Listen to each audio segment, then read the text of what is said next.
അസ്സലാമു അലൈക്കും വറഹ്മത്തുള്ളാഹി. പ്രിയമുള്ളവരെ, ഈ ഫോട്ടോയിൽ കാണുന്ന നമ്മുടെ നഈം ഫൈസി 6 അടി മണ്ണിന്റെ അടിയിലാണ്.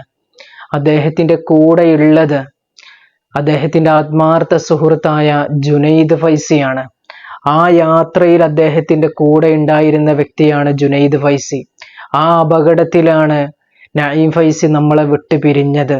ജുനൈദ് ഫൈസി ഇന്നും വളരെയേറെ ഗുരുതരമായിട്ട് ഹോസ്പിറ്റലിൽ കിടക്കുകയാണ്. നഈം ഫൈസി മരിച്ചത് പോലും ജുനൈദ് ഫൈസി ഇന്ന് അറിഞ്ഞിട്ടില്ല എന്നുള്ളതാണ് വേദനാജനകമായിട്ടുള്ള കാര്യം. ഇടയ്ക്കെപ്പോഴോ ഹോസ്പിറ്റലിൽ വെച്ചിട്ട് ബോധം വരികയും ആ മനുഷ്യന് ചോദിച്ച ഒരു കാര്യം നഈം എവിടെ എന്നാണ്.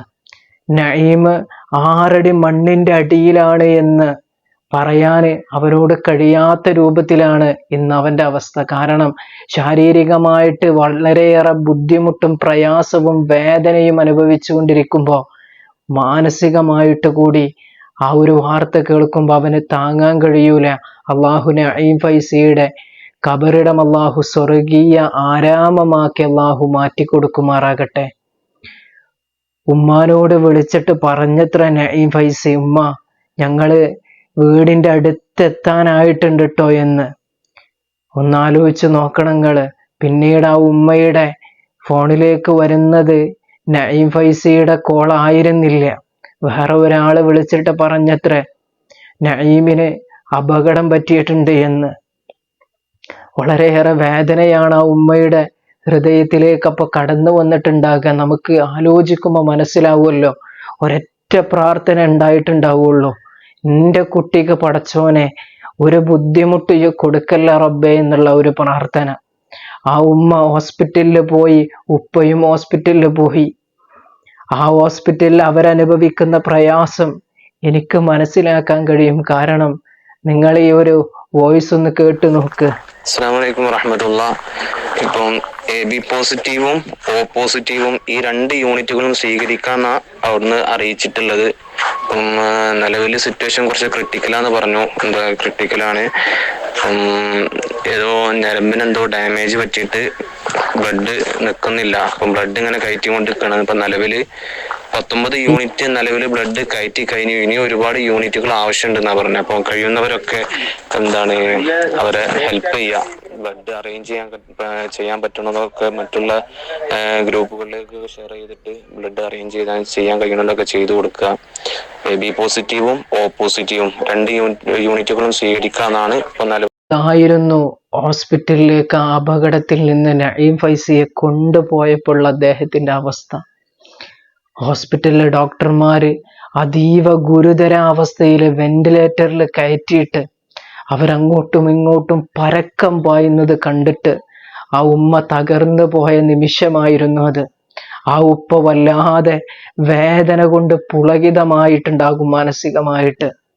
അവസാനം ഡോക്ടർമാര് ആ മാതാപിതാക്കളോട് പറഞ്ഞ ഒരു കാര്യമുണ്ട്, കാണേണ്ടിയവർക്കൊക്കെ കയറി കാണാമെന്ന ആ ഒരു കാര്യം.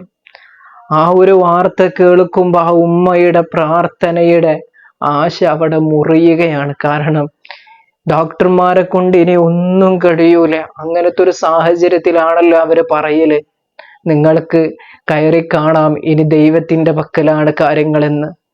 ഒന്ന് ആലോചിച്ച് നോക്കണങ്ങള്. ആ ഉമ്മയുടെ മാനസിക പ്രയാസം എത്രത്തോളമായിട്ടുണ്ടാകുമെന്ന് ആ ഒരു സമയത്ത്. കോളേജിൽ ഞാൻ നേരത്തെ വീഡിയോയിൽ സൂചിപ്പിച്ചതുപോലെ ഞങ്ങൾ രാവിലെ ബുഖാരിയുടെ ക്ലാസ്സിന് കയറുമ്പോൾ ബഹുമാനപ്പെട്ട വന്യരായ ഗുരുനാഥൻ ഷെയ്ഖുന ആലിക്കുട്ടി ഉസ്താദ് ഞങ്ങളോട് വന്ന് പറഞ്ഞത്, നമ്മുടെ കുട്ടി നഈം അദ്ദേഹം മരണപ്പെട്ടു എന്ന വാർത്ത കേട്ടിട്ടുണ്ട് എന്നാണ്. അങ്ങനെ അദ്ദേഹം ഞങ്ങളോട് പറഞ്ഞു, നമുക്കൊരു ഫാത്തിഹ ഓതിയിട്ട് തുടങ്ങാമല്ലേ എന്ന്.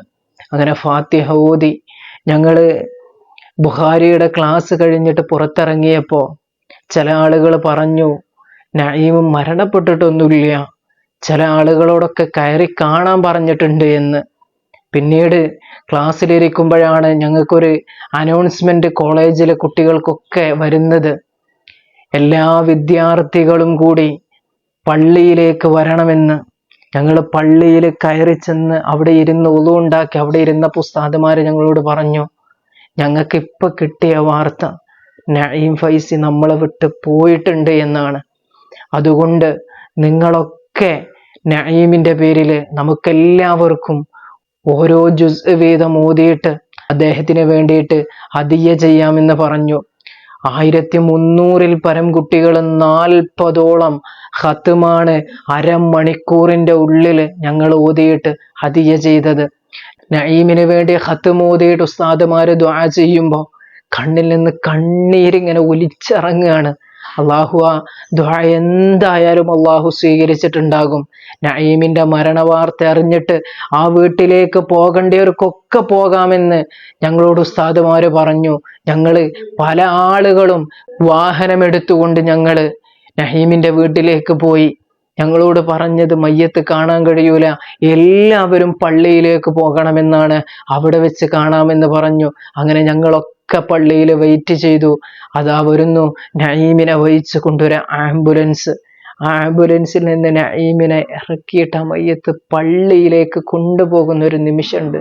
യാ അല്ലാ, എന്റെയൊക്കെ മുമ്പിലൂടെ ചിരിച്ച് കളിച്ച് നടന്നിരുന്ന നഈം നിശ്ചലനായിക്കൊണ്ട് ആളുകൾ എടുത്തു കൊണ്ടുപോകുന്ന ഒരു രംഗം. 3 തവണയാണ് മയ്യത്ത് നിസ്കരിച്ചത് നഈമിന്റെ. മയ്യത്ത് നിസ്കരിച്ച് കാണാൻ ഒരു അവസരം കിട്ടിയപ്പോ ഞാൻ അവിടെ മറൂല് മാറി നിന്നിട്ട് മറ്റുള്ളവർക്കൊക്കെ ഇങ്ങനെ നഈമിന്റെ മുഖത്തുള്ള ആ ഒരു തുണി മാറ്റിയിട്ട് കാണിച്ചു കൊടുക്കുമ്പോൾ ഞാൻ മാറി നിന്നിട്ട് ഒരുപാട് തവണ അവരെങ്ങനെ ഉറ്റുനോക്കി ഞാൻ. കാരണം അവസാനമായിട്ട് കാണാൻ കഴിയാണ്, ഇനി കാണാൻ കഴിയൂല. ഞാനിങ്ങനെ നോക്കിയപ്പോ 2 ചെറിയ കുട്ടികള് ഒരു ഉപ്പ 2 പേരുടെ കൈ ഇങ്ങനെ മുറുക്കി പിടിച്ചിട്ടുണ്ട്. ആ 2 കുട്ടികൾ തേങ്ങി തേങ്ങി കരയാണ് ചുമരിൽ ചാരി നിന്നിട്ട്. ആ ഉപ്പ അങ്ങനെ ഒരാളെയും മൈൻഡ് ചെയ്യാതെ ആ മനുഷ്യൻ ഇങ്ങനെ ഇരിക്കുന്നുണ്ട്. ഞാൻ ചോദിച്ചു അതാരാണ് എന്ന് ചോദിച്ചു കൂടെയുള്ള ഒരാളോട്. അയാളാണ് പറഞ്ഞത് അത് നഈമിന്റെ ഉപ്പയും നഈമിന്റെ സഹോദരങ്ങളുമാണ് എന്ന്. ആ മനുഷ്യൻ കരഞ്ഞത് ഞാൻ കണ്ടില്ല, ആ മനുഷ്യന്റെ മുഖത്ത് കണ്ണീര് ഞാൻ കണ്ടില്ല. ആ മനുഷ്യൻ കരയുന്നില്ല, അദ്ദേഹത്തിന്റെ മുഖമാകം മാറിയിട്ടുണ്ട്. വേദനയുടെ പ്രയാസത്തിന്റെ ഒക്കെ ലാഞ്ചനകൾ ആ മുഖത്ത് കാണാനായിട്ട് സാധിക്കുന്നുണ്ട്. പക്ഷെ അയാൾ കരയുന്നില്ല. അവസാനം നഈമിന്റെ മയ്യത്ത് 6 അടി മണ്ണിലേക്ക് എടുക്കുകയാണ്. ഉപ്പാനെയും അനിയന്മാരെയും വിളിച്ചിട്ട് പറഞ്ഞു. അവസാനമായിട്ടൊന്ന് കാണിച്ചു കൊടുത്തപ്പോ ആ ഉപ്പ മോനെ ഉറ്റ നോക്കിയിട്ട് മക്കളോട് പറയാണ് കാക്കനെ കണ്ടില്ലേന്ന്. കണ്ടുന്ന് തലയാട്ടിയപ്പോ ആ ഒരു കുട്ടികള് അങ്ങോട്ട് മാറുന്നു. അവനെ കൊണ്ടുപോയി 6 അടി മണ്ണിലേക്ക് ഇറക്കി വെക്കുകയാണ്. നഈമിന്റെ പിതാവിനെ പോലെ ഒരു മനുഷ്യനെ ഞാൻ കണ്ടിട്ടില്ല.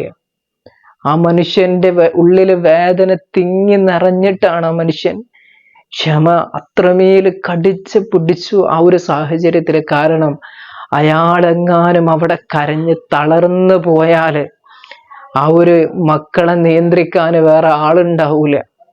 ആ മനുഷ്യൻ വീട്ടിൽ പോയിട്ട് മക്കളറിയാതെ ഭാര്യ അറിയാതെ ആ മനുഷ്യൻ ഉള്ളു തുറന്നൊന്ന് കരയുന്ന ഒരു നിമിഷമുണ്ട്. അള്ളാ, ഒന്ന് ആലോചിച്ച് നോക്ക് എത്ര പ്രയാസം ഉണ്ടാവുന്ന. ആ മനുഷ്യൻ ആ കുട്ടികളെ ചേർത്ത് പിടിക്കുകയായിരുന്നു അവിടെ. അള്ളാഹു ക്ഷമ പ്രദാനം ചെയ്യട്ടെ ആ മനുഷ്യന്, ആ കുടുംബത്തിന് അള്ളാഹു ക്ഷമ പ്രദാനം ചെയ്യട്ടെ. വരുന്ന ഞായറാഴ്ചയാണ് നഈം ഫൈസിക്ക് സനത് കിട്ടുന്നത്. ആ സനദിന് വേണ്ടിയിട്ട് എല്ലാ ഒരുക്കങ്ങളും നടത്തി നഈം. അള്ളാഹുവിന്റെ ഖളാ ഇങ്ങനെയായിരുന്നല്ലോ.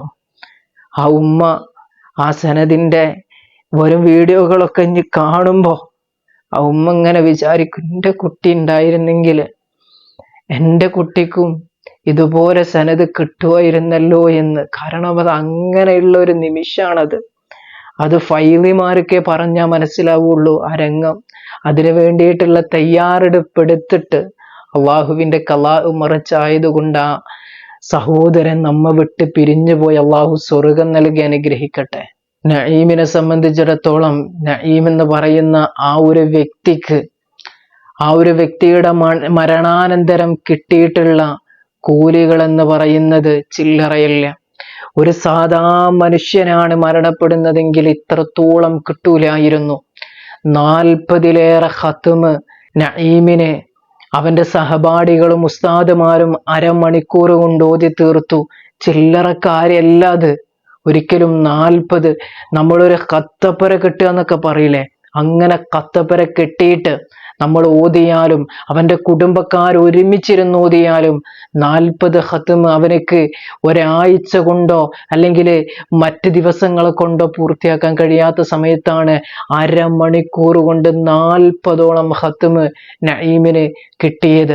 അതുമാത്രമല്ല, കേരളത്തിൽ അങ്ങോളം ഇങ്ങോളമുള്ള എല്ലാ സ്ഥാപനങ്ങളിലേക്കും എല്ലാ വലിയ വലിയ ആലിമീങ്ങളും അവന് വേണ്ടി ദുആ ചെയ്തിട്ടുണ്ട്. ഇനി പട്ടിക്കാട് ജാമിയ ആനൂരി അറബിക് കോളേജിൽ വരുന്ന ഞായറാഴ്ച ആ ദിവസങ്ങളിലൊക്കെ നഈമിന് വേണ്ടിയിട്ട് ദുആ ചെയ്യും. ആയിരക്കണക്കിന് ആളുകളാണ് ആമീൻ പറയുന്നത്. അതില് നിഷ്കളങ്കരായ വ്യക്തികളുണ്ട്. അവരുടെ ഒക്കെ ആമീൻ അല്ലാഹു സ്വീകരിക്കുമ്പോ നഈം അതൊക്കെ ഖബറിൽ കിടന്ന് ആസ്വദിക്കുകയായിരിക്കും. അല്ലാഹു തൗഫീഖ് നൽകട്ടെ ആ സഹോദരനെ. അവന്റെ കൂടെ ജന്നാത്തുൻ നഈമില് നമ്മളൊക്കെ അല്ലാഹു ഒരുമിച്ച് കൂട്ടി അനുഗ്രഹിക്കുമാറാകട്ടെ. ആ മാതാപിതാക്കൾക്ക് അല്ലാഹു ക്ഷമ പ്രദാനം ചെയ്ത് അല്ലാഹു അനുഗ്രഹിക്കുമാറാകട്ടെ. അവൻ പാടിയ എല്ലാ മദ്ഹ് ഗാനങ്ങളും അല്ലാഹു ഹബീബായ റസൂലുള്ളാനെ കാണാനുള്ള, ഖബറിൽ കാണാനുള്ള ആ ഒരു തൗഫീഖ് അല്ലാഹു നൽകട്ടെ. ഇൻഷാ അല്ലാഹ്. അസ്സലാമു അലൈക്കും വറഹ്മത്തുള്ളാഹി. മലക്കുകൾ വരുന്നത് നാം കാണും, മരിക്കുകയാണെന്ന് മനസ്സിലാകും.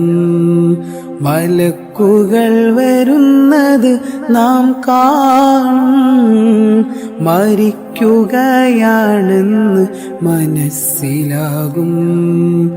ചലിക്കുവാനാകാതെ നാം കിടക്കും, ചലിക്കുവാനാകാതെ നാം കിടക്കും. ചിരിക്കുവാനായെങ്കിൽ നാം ജയിക്കും, ചിരിക്കുവാനായെങ്കിൽ നാം ജയിക്കും. മലക്കുകൾ വരുന്നത് നാം കാണും, മരിക്കുകയാണെന്ന് മനസ്സിലാകും.